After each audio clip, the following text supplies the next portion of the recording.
Bonsoir à toutes et à tous et bienvenue dans les Jeudis de la formation.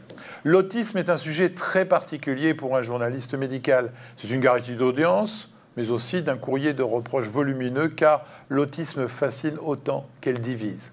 Il est un terrain de forum inépuisable de la part des parents malmenés tant par la méconnaissance de nombreux médecins non spécialistes que des promesses des institutions non tenues. C'est pourquoi nous avons intitulé cette émission « Les pièges de l'autisme », pièges diagnostiques, thérapeutiques, relationnels. Le médecin a tout pour se prendre les pieds dans sa pratique quotidienne avec une pathologie qu'il rencontrera à coup sûr dans son exercice, puisque en France, selon l'INSERM, il y a entre, ça c'est des chiffres officiels, 300 000 et 500 000 personnes atteintes d'un trouble envahissant du développement, et on dit qu'il y a aussi 600 000 autistes. On essaiera de comprendre. 8 000 enfants autistes naissent chaque année, ce qui représente une personne sur 150. Docteur Sandrine Saunier, bonjour. Bonjour. Alors, vous êtes pédopsychiatre, coordinatrice du Centre de ressources autisme Rhône-Alpes et chef du dispositif TED de l'hôpital Saint-Jean-Dieu à Lyon. Ceci expliquant un petit peu tout ce qui va venir. Je crois qu'il y a un malaise concernant l'autisme déjà dans ces dénominations universitaires, car je pense que de nombreux téléspectateurs, comme moi, se demandent ce qu'on appelle un trouble envahissant du développement. Pourquoi les chiffres ne correspondent pas? J'ai fait mes recherches, c'est une dénomination utilisée dans le fameux DSM, qui correspond en grande partie au trouble du spectre autistique. C'est quoi la réalité pratique? Alors, votre interrogation, elle est légitime et beaucoup de parents nous la posent. Est-ce que mon enfant a un autisme? Quelle forme d'autisme? Pourquoi me dit-on qu'il a un trouble envahissant du développement? Et maintenant, en plus, on parle de trouble du spectre de l'autisme. Donc, c'est vrai que l'évolution des classifications et l'évolution des terminologies peut rendre les choses un peu confuses. Donc, je peux prendre, si vous voulez bien, 1 minute pour vous expliquer. Oui. Alors, donc vous dites, d'abord le chiffre à retenir, c'est 600 000 autistes en France. Alors, une naissance sur 150. On va s'accorder sur un chiffre qui est celui retenu actuellement par le gouvernement, qui est de 1% de personnes avec autisme en France. C'est bien. Donc, la première fois que le gouvernement est une référence épidémiologique. Voilà. Mais bon. On va s'accorder sur ce chiffre parce que finalement, il reflète 2 types d'études. Les chiffres de la Haute Autorité de Santé, c'est 1 personne sur 132. Mais beaucoup d'études actuellement en épidémiologie, et notamment aux États-Unis, vont plutôt sur des chiffres beaucoup plus importants, voire même jusqu'à 1 sur 159, 1 personne sur 59, dans certains États aux États-Unis. Ouais. Donc 1%, je dirais que c'est peut-être la tendance. C'est vrai que le chiffre le plus officiel, c'est celui de l'HAS à 1 sur 132, mais on est clairement vers 1%. En conclusion, comme on dit au Café des Sports à Romorantin, ça fait du monde. Ça fait la possibilité pour un médecin de passer ou à côté ou d'avoir un enfant autiste à traiter. Hein? Oui. Voilà. On va continuer, on ne va pas faire trop de définitions, on va rentrer dans la pratique. À mes côtés, le représentant de notre partenaire, le groupe Vive, le docteur Nicolas Leblanc, qui est médecin de santé publique. Nicolas, je précise que c'est vous qui avez choisi ce sujet. Bonjour Jean-François, bonjour Sandrine. Oui, c'est un sujet qui fascine, qui suscite beaucoup de questions pour nos confrères, mais au-delà de nos confrères, on va tenter pendant cette émission d'y apporter les réponses. Une première question, Sandrine Saunier, la France est-elle vraiment aussi en retard qu'on le dit par rapport à certains autres pays développés comme le nôtre ? Alors, bonjour Nicolas. Oui, la France a du retard, un retard qu'elle tente de rattraper avec différents plans autisme. On aura l'occasion d'en reparler. La France a du retard dans plusieurs domaines, sur le diagnostic en particulier, mais aussi sur l'accueil des personnes avec autisme, que ce soit à l'école ou dans le milieu professionnel. Alors, ce retard, est-ce qu'il est corrélé aussi au fait que ça coûte cher, la maladie autistique, sa prise en charge? Est-ce qu'on est en retard aussi dans la prise en charge des patients et de leurs familles pour accompagner cette grave maladie durable?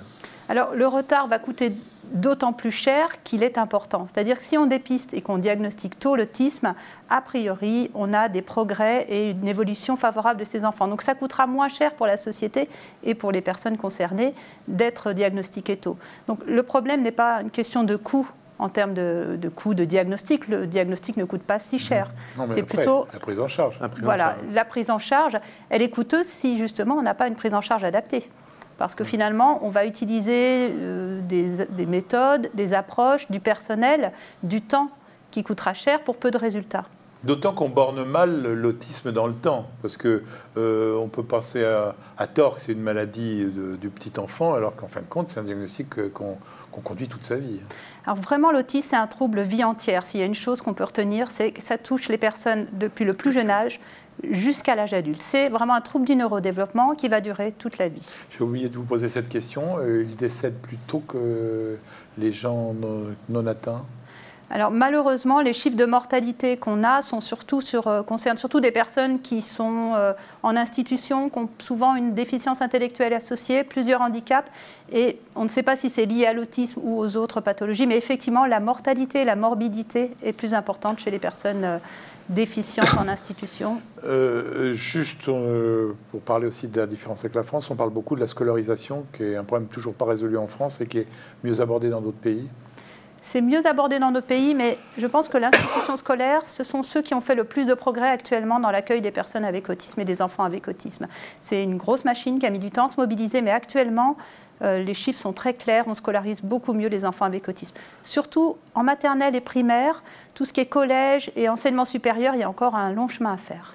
Et les associations de patients occupent une place importante dans cette maladie. La déficit de la prise en charge les a amenés à être au devant de la scène, comme souvent. Oui. Qu'est-ce que vous conseillez aux parents? Vers quel type d'association? On entend parler d'associations plus ou moins sérieuses, plus ou moins vindicatives, plus ou moins agressives. Lesquelles vous paraissent sérieuses et les autres moins? Alors, je vais répondre à deux points importants. Oui. Alors, les associations de parents, ce sont vraiment elles qui ont fait évoluer les prises en charge de l'autisme. Donc, elles ont eu un rôle extrêmement important en France et dans le monde. Donc, on doit vraiment, je dirais, les remercier pour ce qu'elles ont amené à l'autisme. Ensuite, il y a des associations qui sont dans leur rôle de militants. Donc, oui, évidemment, il y a une revendication et ils peuvent apparaître agressifs. En même temps, ils sont aussi souvent des soutiens pour les familles, la plupart du temps. Et ils sont aussi gestionnaires. C'est eux qui ont ouvert des structures là où l'État, je dirais, à un moment donné, ne proposait pas l'offre de services. Donc nous, on conseille toujours d'aller vers des associations, plutôt des associations nationales qui ont une certaine antériorité dans le domaine, mais il y a beaucoup de jeunes associations très actives et qui proposent pas mal de services. C'est pas facile de faire le tri pour quelqu'un, une famille d'autistes. Donc voilà. Vous avez quand même un rôle de conseil. On ne va pas le faire aujourd'hui, mais ça fait partie de votre rôle. Tout à fait. Au centre de ressources, on va orienter vers des associations avec lesquelles on arrive facilement à travailler, c'est vrai. Alors on va revenir au métier de médecin, celui qui vous intéresse, dépister, diagnostiquer, traiter, accompagner.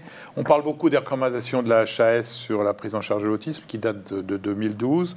Elle devait mettre fin à une approche trop psychanalytique. Selon certaines associations, c'est toujours le cas. Un mot sur ce débat. Je vous ai trouvé très consensuel vers ce que faisait l'État. Un mot là-dessus.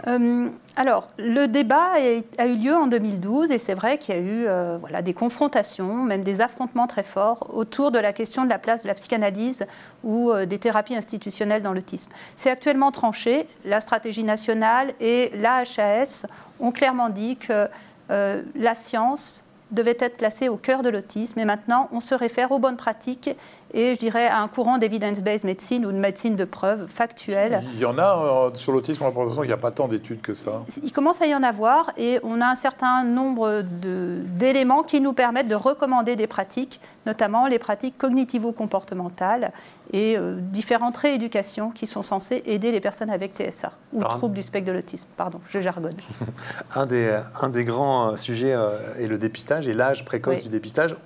Où en est-on en France aujourd'hui? Est-ce qu'on est dans les standards de bonnes pratiques quant à l'âge de dépistage des enfants autistes? Est-ce qu'on est en retard? Est-ce que ce dépistage se fait toujours malheureusement trop tardivement?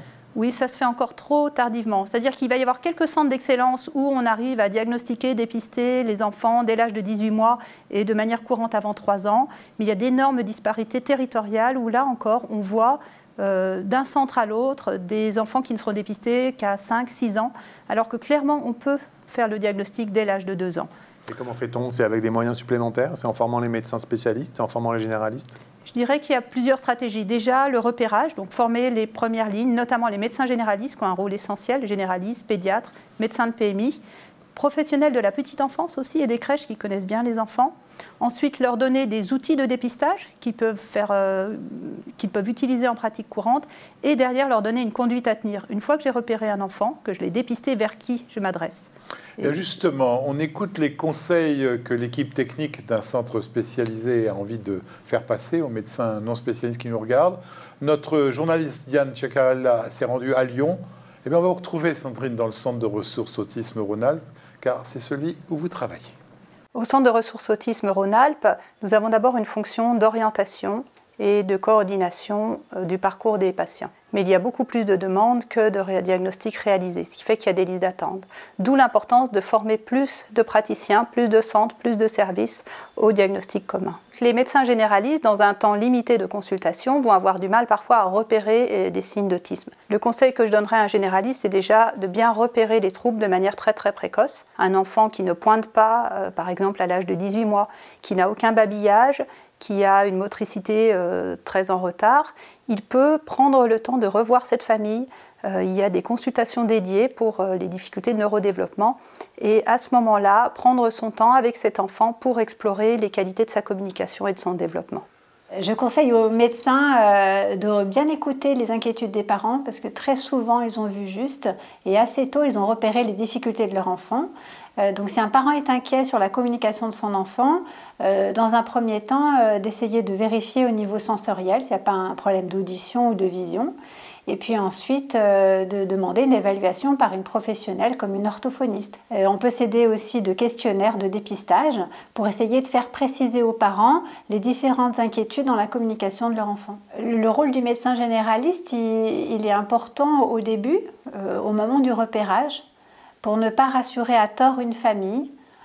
Par exemple, si un enfant ne parle pas, ne pas lui dire ça passera ou attendez 1 an ou 2 parce que c'est dommage, on aura un retard au diagnostic. Donc là, le médecin il a un rôle très important pour aller les accompagner en douceur. Dans mes missions, j'interviens beaucoup auprès des professionnels de crèche. Ce sont des professionnels qui ont de grandes compétences dans le développement ordinaire, des enfants ordinaires. Ils en voient beaucoup des enfants ordinaires dans leur carrière. Donc, lorsque ces professionnels se posent la question sur le développement particulier d'un enfant, il faut absolument que les médecins généralistes les entendent. L'autisme, c'est un trouble du neurodéveloppement. Donc ça va vraiment affecter différents domaines du développement de l'enfant jusqu'à l'âge adulte. Ce n'est pas quelque chose qui va s'arrêter, c'est quelque chose qui va évoluer au cours du temps. Donc ça va affecter le langage, le développement du langage, des interactions sociales, souvent aussi la motricité. Donc la prise en charge, elle va être globale et pluridisciplinaire. Le conseil que je donnerais aux médecins généralistes, c'est de ne pas rester tout seul, de vraiment s'entourer d'autres praticiens comme des orthophonistes, des psychomotriciens, des pédopsychiatres éventuellement et des pédiatres. Il a un rôle surtout de coordonner et d'orienter la famille dans, je dirais, cet univers médical et de paramédicaux. Il va aussi être attentif aux maladies somatiques de l'enfant.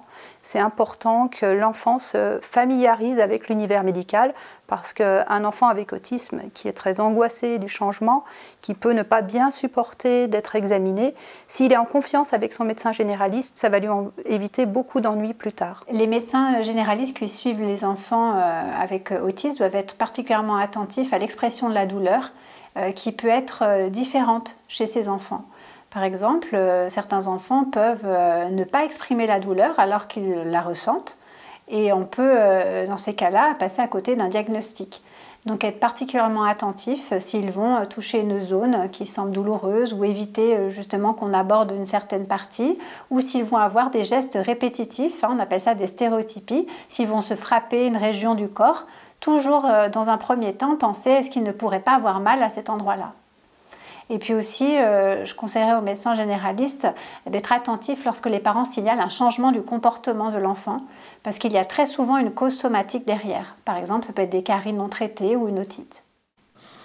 C'est un très beau centre. Merci. Vous êtes très fiers, je suppose. Mais une première constatation, vous êtes débordés.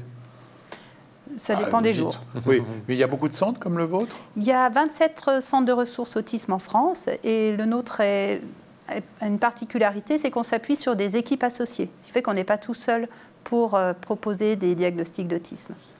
Et les patients qui ne peuvent pas accéder à ces centres de ressources autisme, ils font quoi en attendant ? Alors justement, les centres de ressources autisme, en tout cas dans leur mission de diagnostic, doivent s'adresser aux cas qu'on dit complexes, aux situations complexes. Pour soutenir justement nos confrères, nous mettons en place des formations, des réunions de concertation pluriprofessionnelles, ce qu'on appelle nous des DEJ Asperger par exemple, où on les reçoit pour les aider et les soutenir dans les diagnostics de proximité. Donc l'idée, c'est de ne pas être tout seul à proposer des diagnostics, mais vraiment de former une majorité de professionnels qu'on dit de ligne 2, c'est-à-dire pédiatres, pédopsychiatres, psychiatres, généralistes qui se passionneraient ou qui auraient un intérêt pour les troubles du neurodéveloppement, mais d'être un maximum de praticiens à s'occuper et à répondre à ces familles. Alors, deux choses. D'abord, vous avez lâché le mot Asperger. Oui. Je ne comptais pas en parler dans cette émission parce que c'est... Non, mais oui. Parce que c'est pas la même chose. C'est différent de l'autisme. Alors, l'Asperger est un trouble du spectre de l'autisme. C'est une forme d'autisme sans déficience intellectuelle et sans retard de langage. Donc, il s'agit bien d'autisme. Oui. Mais des personnes avec autisme qui vont compenser. On va enfoncer le bouchon. Vous qui voyez très bien les diagnostics. Cette jeune femme qui agite le monde de l'écologie en ce moment, dont tout le monde dit qu'elle est Asperger, c'est vrai? Ça vous paraît être... alors, je ne la connais pas et elle n'est pas venue dans mon centre. Oui, je ne peux pas parler de son diagnostic. Moi non plus, mais alors, je ne sais pas. Ça pourrait être un Asperger pourrait avoir ce type de... Complètement. Oui, je ne serais pas surprise qu'elle soit Asperger, mais voilà, elle peut aussi ne pas l'être. Ce qui est amusant, Sandrine Saunier, c'est que ce genre de diagnostic est fait pour disqualifier les gens, que ce soit Greta Thunberg, Cédric Villani. Comment changer la représentation dans la société de ces malades? On a l'impression que c'est des malades qu'on met un peu de côté, qui sont mal vus. Alors, je dirais que c'est le problème de la stigmatisation des maladies mentales en général. C'est des patients qui sont de toute façon stigmatisés. Et lutter contre la stigmatisation, c'est aussi de valoriser leurs compétences, valoriser ce qu'ils peuvent amener à la société. C'est ce que nous, on essaye de faire chaque jour. On est toujours en collaboration avec les personnes avec autisme. Et très clairement, c'est eux qui peuvent organiser des conférences et on est en soutien. Donc je pense que la stigmatisation, la déstigmatisation passera par la scolarisation. Alors je vous propose de revenir faire une émission sur l'Asperger et sur l'autisme à des sujets âgés, parce qu'on n'aura vraiment pas le temps aujourd'hui. Donc vous dites qu'il faut dépister le plus tôt possible, si possible à l'âge de 2 ans. C'est quoi les signes? Moi, j'ai toujours entendu parler de comportements répétitifs avec le corps. Premier signe d'alerte, c'est caricatural, ça? Oui, par exemple, les balancements, les comportements répétitifs. Je dirais non, ce n'est pas le signe le plus marquant. Et d'ailleurs, très peu d'enfants avec autisme se balancent dans la réalité. Il y en a très, très peu. Bon, je ne sais pas pourquoi on dit ça. C'est quoi les premiers signes alors? Les premiers signes, ça va être par exemple dès 12 mois, un enfant qui n'a pas de babillage et pas de pointage. Les enfants pointent, babillent, même s'ils ne parlent pas. À 18 mois, ça va être l'absence de mots. Et à 24 mois, c'est l'absence d'association de mots. C'est un enfant qui va éviter le regard et qui aura peu d'initiatives sociales. Ça, ce sont les premiers signes vers 18 mois. Les enfants angoissés, qui ont des troubles du sommeil, de l'alimentation? Alors, il peut y avoir des troubles du sommeil, des troubles de l'alimentation. On va les retrouver de manière plus fréquente chez les enfants avec autisme. Mais ce n'est pas un signe isolé qui va nous inquiéter. C'est l'association de ces différents petits signes. Et la crise autistique, qu'est-ce que c'est? Y en a-t-il? Des crises autistiques? Vous voulez dire des enfants qui auraient des crises, des crises, des troubles du comportement? Troubles de comportement classiques. Voilà. Alors, ça peut arriver chez certains enfants ou personnes avec autisme d'avoir des moments de crise, d'une difficulté à gérer les émotions.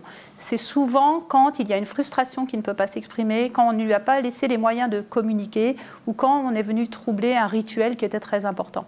Ou parfois, c'est la plus grande cause de crise et de troubles du comportement, c'est avant tout un problème somatique. Dans plus de la moitié des cas, c'est une personne qui souffre, qui est douloureuse et qui ne peut pas exprimer là où elle a mal.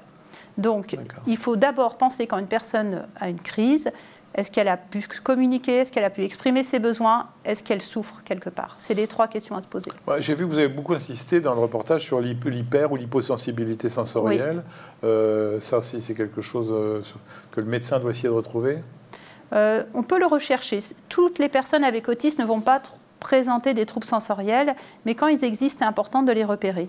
Et la sensorialité, ça peut être hypo ou hyper, ça peut être une attirance vers les lumières, mais ça peut être aussi une attirance pour les balancements, pour se faire tourner, des stimulations limbiratiques. Ce n'est pas simplement la lumière ou le toucher. Quand je vous écoute, c'est sûr qu'on n'a pas toujours tous ces signes sur un même enfant. Oui. Pour un médecin généraliste qui ne passe pas beaucoup de temps avec les enfants, ça paraît être des choses qui peuvent être isolées de façon normale. Alors qu'une de vos collaboratrices m'a dit... Un enfant, moi, j'ai pas besoin de le voir très longtemps pour dire qu'il y a vraiment une forte présomption d'autisme. Donc, c'est l'expérience qui remplace toutes ces interrogations. Alors, l'expérience joue beaucoup, bien sûr, et c'est pour ça que les enfants de moins de 3 ans vont être reçus plus rapidement dans des centres spécialisés. Mais on a aussi des grilles de repérage, des grilles de dépistage, des outils de dépistage qui peuvent aider le généraliste. Donc, une formation des généralistes, le fait d'y penser, pourra déjà améliorer ce repérage. On parle souvent de repli sur soi, de rupture de la relation. Est-ce que ça a un lien avec la schizophrénie ou alors ce sont deux entités nosographiques qui sont complètement différentes ou deux maladies qui sont en relation? Alors, c'est deux entités différentes. Cependant, le terme d'autisme vient bien de la schizophrénie. Hein. C'est Bleuler qui avait parlé d'autisme quand il décrivait le repli autistique du schizophrène. Et puis, pendant longtemps, on a parlé de schizophrénie infantile en décrivant les enfants autistes. Mais ça, maintenant, je dirais qu'on en est revenu. Hein. Il y a des formes de schizophrénie qui débutent tôt dans l'enfance. C'est une autre pathologie. Et les enfants autistes sont différents des enfants schizophrènes. Après, ça rejoint peut-être un grand spectre de maladies psychiatriques. Est-ce que la schizophrénie est un trouble du neurodéveloppement? C'est un autre débat. En fait, il peut y avoir des comorbidités psychiatriques chez un enfant autiste. Est-ce qu'on retrouve les grands syndromes psychiatriques? Est-ce qu'on les retrouve? Oui, alors malheureusement, de façon plus importante chez les enfants non autistes. Oui. Chez les enfants avec autisme, on va retrouver souvent des associations avec d'autres troubles du neurodéveloppement, comme la déficience intellectuelle, l'hyperactivité, évidemment les troubles du langage et aussi des troubles des coordinations motrices. Et puis on va retrouver plus fréquemment des troubles anxieux, des troubles dépressifs, parfois de la schizophrénie qui sera associée, mais pas forcément de manière très fréquente. Ça, c'est vraiment un point qui est en cours de recherche. Hein. Donc, chez les adultes avec autisme, on va retrouver dans plus de 50% des cas une pathologie psychiatrique associée. Et chez les enfants, on va retrouver un autre trouble neurodéveloppemental. Revenons au développement intellectuel. Est-ce que ça fait partie des signes archi-classiques, cette déficience intellectuelle? Est-ce qu'il y a un gradient de gravité connu dans les formes d'autisme lié à cette déficience intellectuelle? On en est où? Comment juger de cette déficience intellectuelle? Alors ça, c'est vraiment un point important. On a parlé un peu des définitions tout à l'heure, on parlait de troubles envahissants du développement, maintenant on parle de troubles du spectre de l'autisme.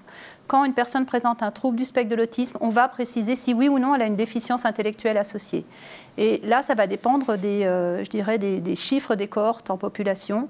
Aux États-Unis, actuellement, dans leur cohorte d'enfants avec TSA, ils retrouvent 70% de TSA sans déficience intellectuelle et 30% avec déficience intellectuelle. Dans les études qu'on a en France, on est plutôt sur encore 50 à 60% de déficience intellectuelle associée à l'autisme. Ça, c'est parce qu'on a encore du mal à dépister les formes sans déficience intellectuelle en France.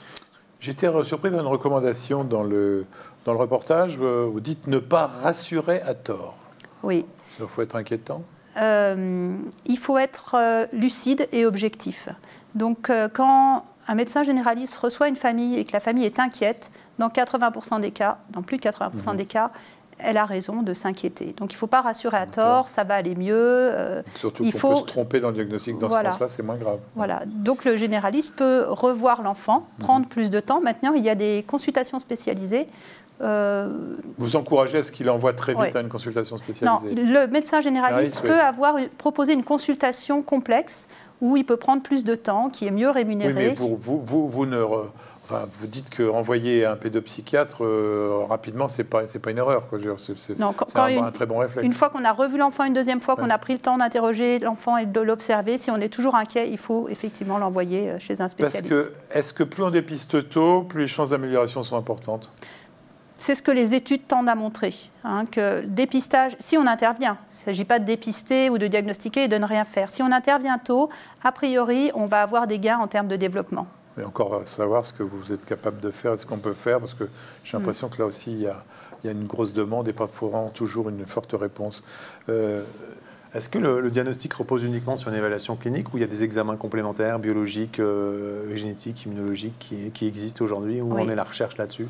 Alors, le diagnostic nosologique, le diagnostic d'autisme, c'est encore clinique et pluridisciplinaire. Hein. On va se mettre à plusieurs et observer l'enfant. Mais on fait aussi des diagnostics, des examens complémentaires, notamment génétiques, neuropédiatriques. Un certain nombre, on fait au moins un bilan métabolique de base pour vérifier qu'il n'y a pas d'autres problèmes somatiques associés. Et puis, ne pas oublier la recherche d'épilepsie qui est plus fréquente chez les enfants avec troubles du spectre de l'autisme. Donc l'amélioration du diagnostic passe par la formation et notamment des généralistes à pouvoir dépister au plus vite et à orienter au plus vite. Oui, ça va être un point d'amélioration important. Bon, ça passe aussi par une information grand public. J'ai compris que c'est important aussi que les parents soient vigilants et que c'est surtout, eux, une source d'alerte. Oui. C'est vrai que les parents ont appris à bien repérer des difficultés alimentaires ou des problèmes moteurs chez leur enfant. Par contre, le développement social, je trouve que actuellement, le grand public est moins éveillé aux grandes étapes du développement social de l'enfant. On s'intéresse au langage et à la motricité, mais comment l'enfant joue, comment il est en interaction, il y a peut-être moins de connaissances dans le grand public. L'idéal, vous avez dit dépistage avant 2 ans. Si on reprend les chiffres, c'est quoi dans la vraie vie? Un autiste sur combien est dépisté avant 2 ans? Alors, comme je vous dis, il y a trop de disparités au niveau des territoires pour que je vous donne des chiffres globaux. Ouais. Donc, un territoire où la ligne de soins, je dirais, le repérage est bien organisé, par exemple en Rhône-Alpes, on a dépisté sur les dernières années largement plus de 300 enfants avant l'âge de 3 ans.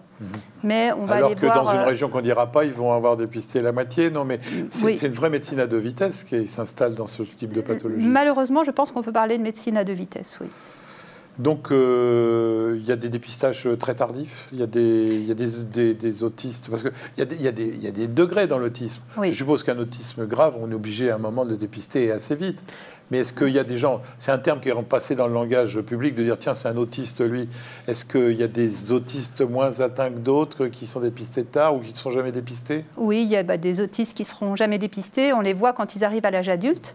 Des autistes qui sont clairement dans une forme typique et qui ne seront dépistés ou diagnostiqués qu'à 5, 6 ans, voire plus tard. Malheureusement, ça arrive encore.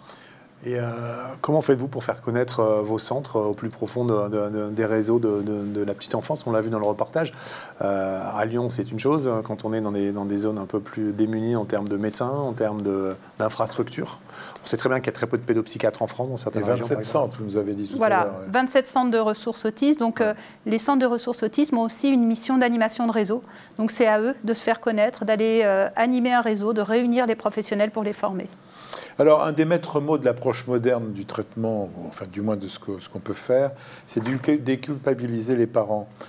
Qu'est-ce qu'on sait sur les origines de l'autisme? Parce que d'abord, dans la culpabilité, on pourrait se demander, est-ce qu'il y a une composante génétique?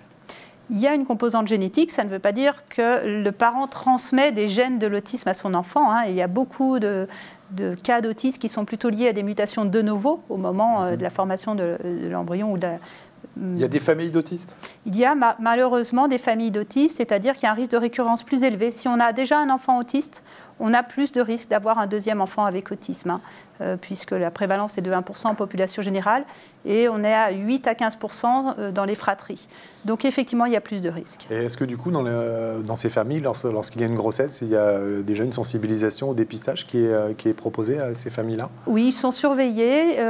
Dans les recommandations d'ailleurs sur le repérage précoce, un des facteurs de risque, c'est d'être dans une fratrie avec un enfant avec autisme. Parce qu'avec une prévalence de 1%, c'est finalement toutes les grossesses, ça concerne toutes les grossesses, la sensibilisation au dépistage d'autisme. Est-ce qu'aujourd'hui, à ce stade-là, il y a des choses qui sont envisagées ou pas du tout? Pour le moment, non. Aucun test génétique. Pas de test génétique parce qu'on n'a pas de modèle de gènes. On a beaucoup de gènes impliqués dans l'autisme, mais on n'a pas un gène qui nous permettrait de faire un dépistage. Ça touche plus les garçons que les filles? 3 à 4 garçons pour une fille, très nettement. D'où l'hypothèse hormonale dont on a parlé à un moment, les effets de la testostérone sur le cerveau à la phase fœtale. C'est des choses qui ont toujours raison d'exister ou c'est des hypothèses bidons? C'est des hypothèses en cours de recherche qui sont intéressantes et sans doute que ça n'explique pas tous les cas d'autisme, mais pour certains cas, ça peut être une hypothèse intéressante. Donc malheureusement, c'est encore vraiment du domaine de la recherche fondamentale. On n'a pas un niveau de preuve qui nous permette d'avoir un modèle de compréhension complet neurobiologique de l'autisme. Et dans la déculpabilisation et les fake news, alors on va parler de la vaccination, ça c'est en Grande-Bretagne, heureusement c'est pas arrivé chez nous, mais tout le mercure, on l'a dit aussi. Voilà. Alors le mercure, il y a toujours un risque de trouble du neurodéveloppement, c'est toxique pour le cerveau, mais actuellement il n'y a pratiquement plus d'adjuvants au mercure dans les vaccins, en tout cas ça s'est bien amélioré. Le lien entre autisme et vaccination, il est prouvé comme étant non, il n'existe pas. Il ne faut pas en parler. En fait, il n'y a pas de lien. Pour le coup, on a prouvé qu'il n'y avait pas de lien. Sauf que simplement, c'était un énorme scandale dans le Royaume-Uni et que heureusement, on n'en parle pas. Et le lien avec un petit périmètre crânien, est-ce qu'il y a une relation entre l'autisme et le périmètre crânien, par exemple? Alors, ce sera plutôt une macrocéphalie. On retrouve, parfois, ça dépend des études, mais 15% de personnes avec troubles du spectre de l'autisme qui ont une macrocéphalie. Il y a aussi des microcéphalies, mais c'est plutôt dans les cas d'autisme avec des pathologies associées, génétiques, déficiences intellectuelles. c'est des enfants qui sont quand même, quand on les voit, quand on voit le reportage, qui sont quand même très proches des enfants dits normaux. Oui. C'est parce qu'on a l'impression, effectivement, quand on voit des grands autistes, de dire c'est pas possible que c'est pas été dépisté. En fait, c'est pas si simple que ça. Si vous voulez, c'est pour donner une légère excuse à tous les médecins qui nous regardent et qui se disent que peut-être ils sont passés à côté. Alors on parle de différences invisibles, on parle parfois de handicap qui ne se voit pas. Et c'est vrai que ça peut poser des problèmes de rejet ou de mauvaise interprétation de certains comportements. La relation médecin-parent est essentielle. C'est apparemment là que le bas blesse. C'est à nous les médecins de faire l'effort. On doit changer de posture, on doit écouter les parents et en particulier dans l'autisme, la collaboration avec les familles est essentielle. On va recevoir l'enfant un certain temps, même dans des unités spécialisées où on fait de l'intervention précoce, mais l'enfant, il est au quotidien dans sa famille et c'est les parents qui vont devoir s'en occuper et peut-être ajuster et appliquer les thérapies comportementales qui sont faites dans les centres ou à l'hôpital. Et donc finalement, le médecin généraliste est au cœur et encore une fois de plus au cœur du dispositif. Comment vieillissent les autistes, Sandrine Saunier? On a parlé de la phase diagnostique, mais vous êtes généraliste en ville avec un enfant autiste qui a grandi dans les périodes d'intégration sociale. Comment ça se passe une fois que l'enfant s'est passé? Une fois que l'enfant s'est passé, alors ça va dépendre du niveau, je dirais, d'adaptation de la personne autiste. Parfois, elle a pu trouver sa place, s'intégrer. Pour le médecin généraliste, ce qui va être important, c'est de continuer à suivre sur le plan médical cette personne. Sachant que les personnes avec autisme étant soumises à plus de stress, il faut qu'elles s'adaptent, se suradaptent. Il va y avoir une surveillance particulière du sommeil, de l'anxiété, de l'alimentation et bien sûr des problèmes de santé ordinaires. Donc, je dirais que la situation va être très variable. Après, pour les personnes avec autisme qui vont avoir des déficiences ou peu de langage, peu de moyens de s'exprimer, la surveillance somatique est essentielle. Il faut qu'elle connaisse bien la personne quand elle est en forme, quand elle n'a pas de problèmes médicaux, pour bien repérer les signes de malaise, de maladie, de repli, qui peuvent être, comme je vous le disais, des signes de souffrance physique liés à un problème somatique. Donc, bien suivre la personne, bien la connaître, c'est au moins la garantie de, quand il y a un problème, de pouvoir mieux l'aider et repérer les difficultés qu'elle a. Alors, on est presque à la fin de cette émission, oui. Et vous voyez qu'on n'a toujours pas parlé de traitement, parce que j'ai l'impression que traitement, il n'y a rien à dire. Qu'est-ce que vous pouvez nous dire sur le traitement On comprend qu'on va avoir une prise en charge multidisciplinaire, avec, on va faire attention à ces mots, mais c'est quoi le traitement? Le traitement, c'est déjà de bien connaître l'autisme.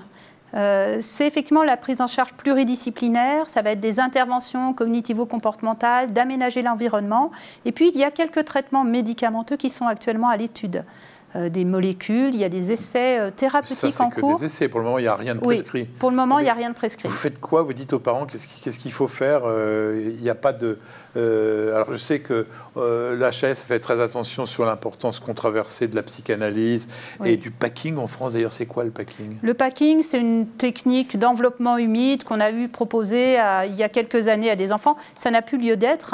C'est une technique qui n'est pas recommandée. Et actuellement, j'espère qu'il n'y a plus de personnes avec autisme qui ont du packing. Donc, je dirais que le débat est clos sur le packing. La psychanalyse aussi. La psychanalyse, c'est entre adultes consentants. Et on ne l'impose pas à des enfants autistes qui n'ont rien demandé. Après, il y a actuellement de bonnes techniques d'intervention qui tentent d'aider les enfants et déjà de leur donner des moyens de communication. Et ça, c'est vraiment essentiel, c'est avoir un moyen de communication, soit de la rééducation orthophonique, soit de la communication par l'image. Il existe encore des pratiques exotiques non référencées que vous prohibez absolument? Oui, il y a malheureusement encore des pratiques. C'est comme dans toute maladie chronique où on n'a pas encore de solution. Les gens cherchent des solutions et il y a du charlatanisme. Oui, il y a des pratiques qui ne sont pas recommandées. On ne peut pas empêcher les gens d'aller essayer. Voilà. Quand la médecine n'a pas de réponse, car pour le moment, vous dites clairement qu'il n'y a pas de réponse au problème au diagnostic autiste. Il y a des améliorations. Il y a de grandes améliorations et je ne dirais pas qu'il n'y a pas de réponse. Il y a des réponses qui vont demander beaucoup de concertation et je dirais beaucoup de cohérence dans la prise en charge. Et les réponses donnent de très bons résultats. Donc c'est pour ça que ça vaut le coup de vraiment mettre en place ces interventions précoces. Question sans doute naïve, vous avez déjà eu des guérisons? Des guérisons, des améliorations qui permettent aux personnes d'avoir une bonne qualité de vie, oui. Et je pense que ça, toute personne avec autisme peut le revendiquer. Oui, donc améliorer les capacités de communication pour mieux vivre avec un autiste. Eh bien, écoutez, cette émission se termine. On va conclure. Hein. On va conclure avec les maîtres mots. Maladie piégeuse? Non, maladie qu'on peut accompagner pour une bonne qualité de vie. Généraliste en première ligne? Oui, on a besoin d'eux. Oui, mais vous participez à des formations de... Les généralistes sont vraiment... Oui, allez-y, je les interpelle. Vous êtes vraiment les bienvenus dans les centres de ressources autisme pour vous former et on se déplacera le soir s'il le faut dans vos cabinets, mais vraiment, vraiment... Vous êtes les bienvenus dans nos formations. Vous avez des sites, vous avez des documents qui sont disponibles? Oui, alors il y a plusieurs sites internet. Il y a le site du Groupement national des centres de ressources autisme. Chaque centre de ressources a aussi un site internet où les généralistes peuvent trouver de l'information en local. Et puis, il va y avoir un événement, un congrès international à Lyon le 25 et 26 septembre, où les généralistes seront aussi, bien sûr, les bienvenus, mais tout professionnel de santé. On essaiera en mettre au bas de l'écran des adresses internet parce que c'est difficile de les prendre quand on les regarde. C'est une maladie où les parents, encore plus que dans les autres, sont à coucouner. C'est très à la mode le couconnage, mais c'est vraiment il faut être très empathique quand on est spécialisé de cette maladie-là. Très empathique et à l'écoute, mais aussi les former. C'est-à-dire que ce n'est pas simplement les cocooner et les laisser passifs. Ils vont devenir vraiment acteurs du développement de leur enfant, de même que l'enfant va devenir acteur de son propre développement. Donc il faut leur faire confiance et beaucoup les accompagner pour qu'ils deviennent prendre aussi leur vie de famille en main et qu'ils soient armés pour ça. Enfin, de l'espoir ou parfois du découragement en ce qui vous concerne? Dans ce qui me concerne, je pense que... Non, vous n'êtes pas une personne qui se décourage facilement. Certainement pas. De l'espoir, oui, il y en a, parce que la recherche avance et que les pratiques évoluent. On n'a rien oublié? Je ne crois pas. Bon, Nicolas, allez, c'est à vous de conclure. Écoutez, c'est une très belle émission. On a essayé de faire un tour complet de la maladie sans bien sûr y parvenir, puisque tellement le sujet est vaste. C'est une très belle émission qui montre la nécessité d'une multidisciplinarité. Et dans cette émission et dans celle que nous allons avoir la semaine prochaine, les jeudis des professions de santé, nous sommes très attachés à la multidisciplinarité. On voit très bien que dans cette pathologie, mais dans beaucoup d'autres, c'est parce que les professionnels coopèrent que les prises en charge sont mises en route le plus tôt possible et le plus efficacement possible. Donc, ravi d'avoir fait cette émission et puis ravi de pouvoir la prolonger par les jeudis les professions de santé sur le sujet. N'oubliez pas jeudi les professions de santé. Je vous promets que vous reviendrez parce qu'on pensait faire un petit peu plus le tour que ça. Il y a encore beaucoup de choses à dire. Merci à vous deux. Cette émission est terminée. Je vous rappelle l'adresse mail des jeudis de la formation pour vos commentaires et vos suggestions et vos questions. jdflemoine@gmail.com. Pour revoir nos émissions ou en faire profiter des collègues ou des amis, il suffit d'aller sur le site fréquencemédicale.com. Toutes nos émissions, pas que celles des JDF, sont là. Vous verrez, dès qu'on va mettre cette émission sur notre chaîne YouTube, je suppose que vous serez surpris par les scores d'audience. Quant à nous, on se retrouve, comme Nicolas vient de vous le dire, la semaine prochaine. Bonne fin de journée à tous et on n'oublie pas les jeudis de la profession. Je me répète, mais c'est important, c'est la semaine prochaine. En attendant de vous retrouver, portez-vous bien.